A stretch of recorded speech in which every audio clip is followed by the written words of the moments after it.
नाशिकच्या तपोवन परिसरातील एस.टी.पी. प्लांट उभारणीसाठी जवळपास 300 झाडांची कत्तल करण्यात आलेली आहे. मात्र या झाडांच्या बदल्यात आम्ही फाशीच्या डोंगर या परिसरात 7,000 झाडं लावू असा दावा महापालिकेच्या वतीनं करण्यात आलेला आहे.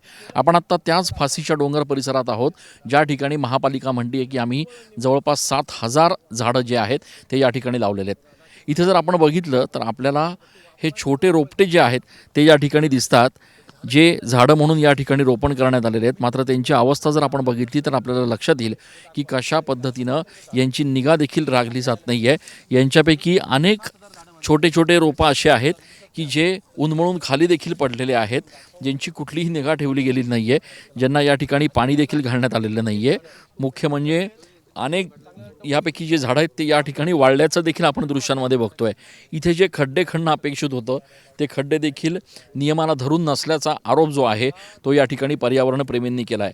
7,000 नाही तर 700सुद्धा झाडं या फाशीच्या डोंगर परिसरात लावलेले नाही आहेत आणि त्यामुळे महापालिका एकीकडे एस.टी.पी. प्लॅन्टसाठी 300 झाडं तोडत असताना दुसरीकडे 7,000 झाडं लावल्याचा फार्स करते आहे असा आरोप पर्यावरणप्रेमींनी केला. आपल्यासोबत इथले पर्यावरणप्रेमी आहेत. तुमचं नेमकं काय म्हणणं आहे या झाडांच्या संदर्भात? ह्या नाशिकला एस.टी.पी. जो होतो आहे तपोवनाच्या जवळ, त्या एस.टी.पीसाठी जी झाडं तोडण्यात येणार आहे 450पेक्षा जास्त, त्याचा मोबदला म्हणून या फाशीच्या डोंगरावर प्रशासन 7,000 झाडं लावलं असं त्यांनी लावून पूर्तता केली असं सांगितलं. पण आता जर प्रत्यक्ष इथे वस्तुस्थिती बघता 700पेक्षा झाडं काय आम्हाला भेटली नाही. जास्त 700 नाही, अगदी इथून आम्ही बघतोय तर 200-300 ही झाडं नाही आहे. पण संख्या तर सोडा, संख्या कदाचित तिकडे तिकडे असेल.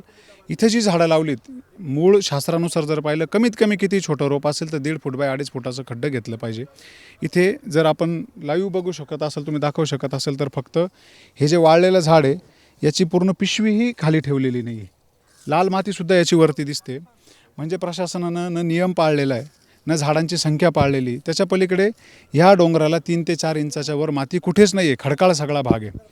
म्हणजे एखादी चूक प्रशासनाची यंत्रणेची समजू शकतो आपण, पण ही चूक नसून हा ठरवून केलेला भ्रष्टाचार आहे. एक तर विदेशी प्रजातीची झाडं लावलेली, तर सगळी देशी प्रजातीची झाडं नाही आहे. मी असं नाही म्हणत की सगळीच विदेशी, पण याच्यात बरीचशी प्रजाती अशा आहे ज्या विदेशी प्रजातीच्या आहे. दुसरं, खड्डे इथं व्यवस्थित घेतलेले नाही आहे आणि या झाडांना पाणी दिलेलं नाही आहे. इथे जर तुम्ही सगळी झाडं मागं दाखवू शकत असाल तर सगळीच्या सगळीपैकी 10% झाडं जगली, बाकीची सगळी पाणी न दिल्यामुळे मेलेली. तर हे ठरवून केलेलं पाप आहे, नाशिककरांच्या माथे मारलेलं. ठरवून केलेलं पाप असल्याचं इथले पर्यावरणप्रेमी म्हणतात. नियमांना पूर्ण फाटा देत या ठिकाणी हे झाडं लावण्याचा फक्त फार्स केल्याचं देखील या ठिकाणी बोललं जात आहे.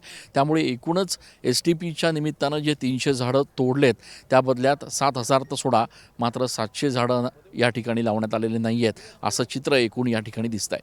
कॅमेरा पर्सन आकाश येवलेसह मी चंदन पूजाधिकारी, TV9 मराठी.